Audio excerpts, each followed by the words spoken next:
میں تمام دوستوں کو یہ بتانا چاہتا ہوں، سب سے پہلے تو میں عزیز کے ڈیلیگیشن کو ویلکم کرتا ہوں. یہ بتانا چاہتا ہوں میری پاکستان کی سب سے بڑی ایکسپورٹ تھی لیدر کی. میں مجبور ہو کے فیکٹری بند کر دی کراچی میں، تو میں پچھلے 5 سالوں میں 2 کروڑ روپے مہینے کا پانی خرید رہا تھا. میری پائپ لائن میں پانی نہیں آتا. ابھی 1000 ٹینکر بڑے گی، صبح باہر آ جائے گی. 6-7 ہزار روپیہ فی ٹینکر ریٹ ہم دیتے ہیں. یہ پانی مافیا یہاں بڑا زور جا رہا ہے.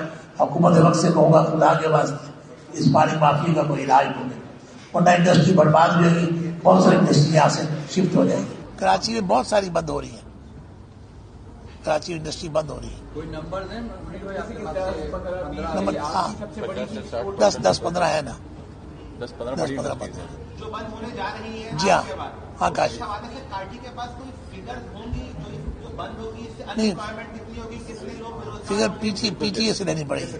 پاکستان ٹائم لے دیں گے آپ کو. پاکستان ٹینرز اور بند